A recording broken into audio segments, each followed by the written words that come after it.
Scorpio, hi! Welcome to Mystic Queen PH. At ito ang inyong monthly reading for August 2025. If you're interested in private readings, meron tayong link sa description at sa pinned comment.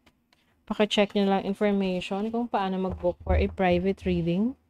And please subscribe to our channel to show your support, like, share this video, at comment na rin kayo kung kayo ay naka-resonate.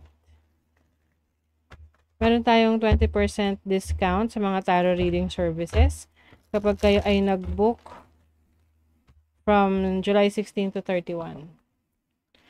Okay, Scorpio, let's see. Monthly reading August 2025.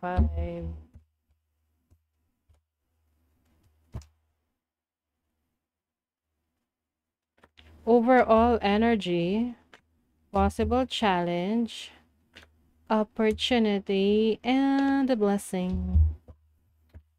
Okay. You are in a competitive situation, Scorpio. Maaring competitive sa trabaho, sa business, career, even sa relationship. Kasi may mga karelasyon na imbis na supportahan ka, nakikipagkompetensya sa'yo. Oo, ito na natin. Bottom of the deck, Ace of Pentacles. This is a new source of happiness and source of income. Pwede ring trabaho to, no? Pagsisimula ng bagong trabaho. This is also start of a business or meron kang ipinunla, no, na investment. Wow, you have the sun. Alam nyo kung ano man to nagsisimula na to sa inyo. Lalo na may kinalaman sa career, pera, trabaho, negosyo. Ito ay magiging successful. Kasi may the sun, no? 'Di ba? Importante yung sikat ng araw para lumago, tumubo, sumibol yung mga itinatanim natin. You have the Page of Wands. So, meron ditong unexpected travel or pwede ring meron kayong adventure na pupuntahan. Going on an adventure. You have the King of Swords. And then, Judgment. Oh, meron kayong natutunan sa isang decision, major decision nyo in the past, na whether ito ay nakabuti o hindi sa inyo, may lesson kayo na natutunan. Yun naman yung importante doon. Kasi kumbaga na-realize nyo, meron kayong na-realize sa buhay na, ito pala yung makakabuti para sa akin, ito pala yung hindi makakabuti sa akin. So, whatever that is, yung learnings mo na yon, yung lesson na natutunan mo, yun ay dinadala mo sa mga susunod mo pang hamon sa buhay. You have the Two of Swords, the Eight of Cups. Meron kang iniwan na sitwasyon na you feel na parang ang hirap iwanan nito para sa inyo, but sa tingin nyo, yun yung best para sa lahat. So, this can be leaving a situation sa relationship, connection, or career path, trabaho na alam mong hindi na in alignment of what you really want. Kaya nga, may new beginnings ka dito. You are starting an adventure. And you feel lighter. Mas magaan yung pakiramdam mo kasi alam mo yung feeling na wala na yung burden sa'yo. Oo.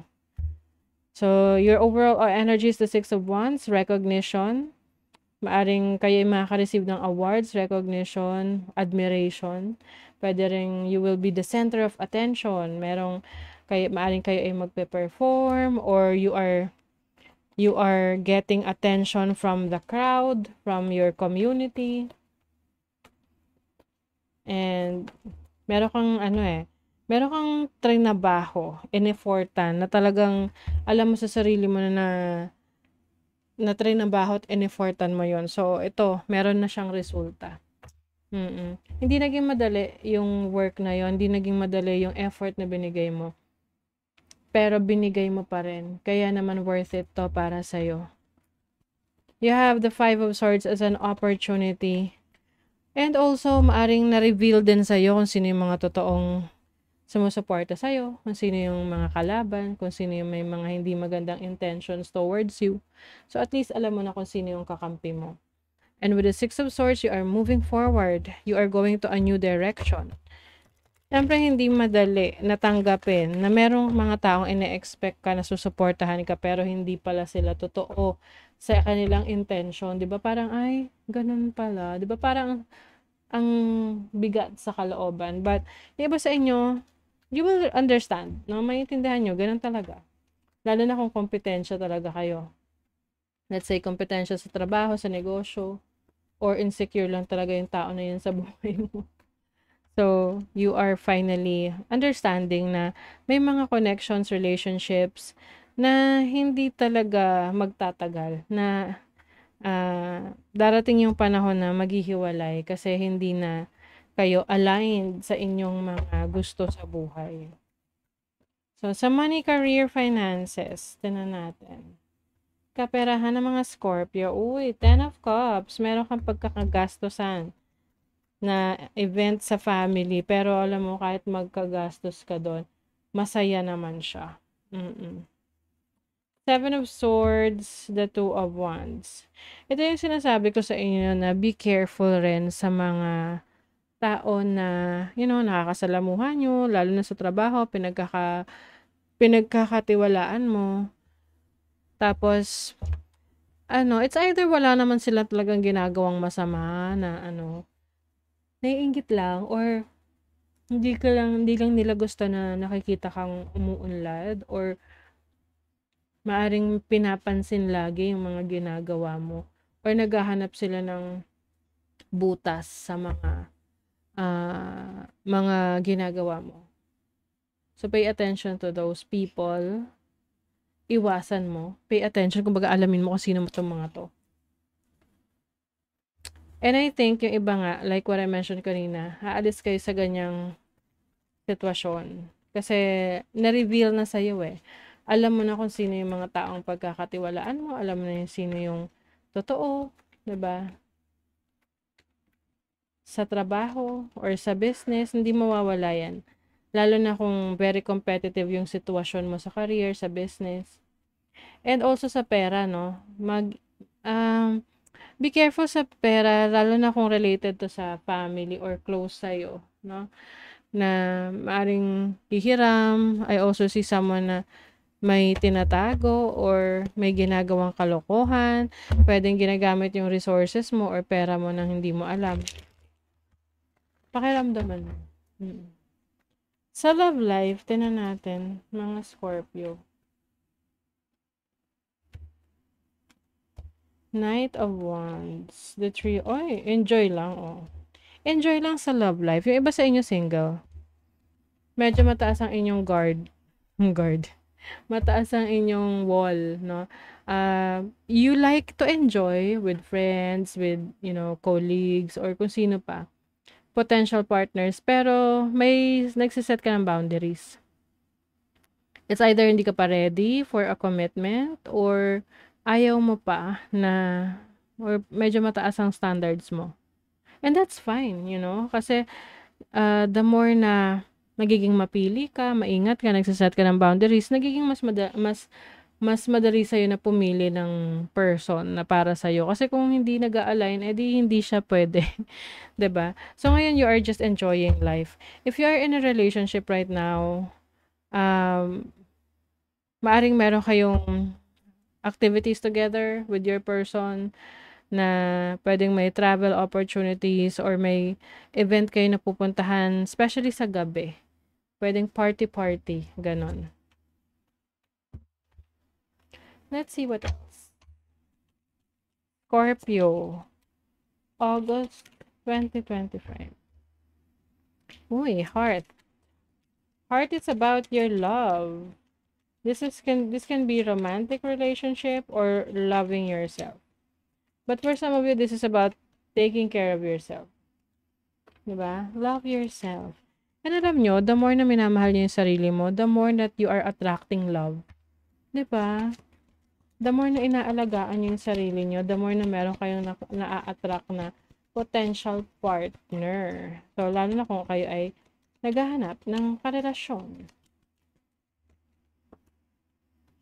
Some of you are going to end a situation with a masculine energy.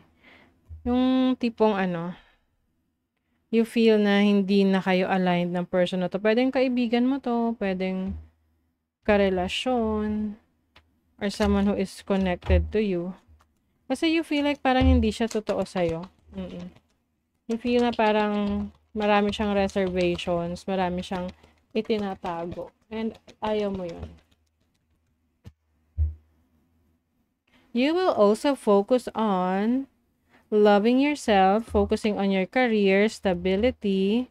You are rebuilding your career. You are healing. O, diba? Focus sa kaperahan, abundance, sa resources, and unconditional love. So, para sa iyo, you love yourself more than others.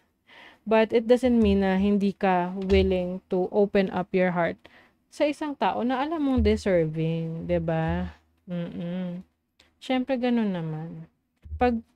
Pagpuno ka ng pagmamahal sa sarili mo, hindi mo nahahanapin yung love na yan sa iba. I-share mo na yan, 'di ba? Kaya ang iba naghahanap ng love sa iba kasi kulang sila eh. Tapos pagdating ng panahon na nandyan na yung person na yan, ang daming demands, ang daming expectations. 'Di ba? Love is about sharing. It should be shared. Uy. Oh my God, true love is going to come to you kung yan yung hinahanap mo. There's also grace, grasya, blessings that are coming in. I think itong blessing na to, it's more on the people, no? Yung mga taong makakasama mo, yung mga taong ipapadala sa'yo ng universe ni God na, makakasalamuha mo, makakasama mo, sila yung blessing sa'yo. And also, you will be very productive. Marami kang magagawa, marami kang ma-accomplish ngayong August. And also, may opportunity rin of, pregnancy. Yung mga active dyan, pero wala pa kayong balak or hindi pa kayo ready for a commitment sa, baby, mag-ingat ha. Pero kung okay naman, go. For the go. Conserve your energy and reap bountiful rewards. Yes, conservation ng energy. Kung gagamitin mo lang siya, yung energy mo sa tamang tao, tamang sitwasyon, dahil magiging rewarding yan sa'yo. Kasi hindi ka nagsasayang ng energy. 'Di ba? So that is your reading, Scorpio. Thank you so much. See you again.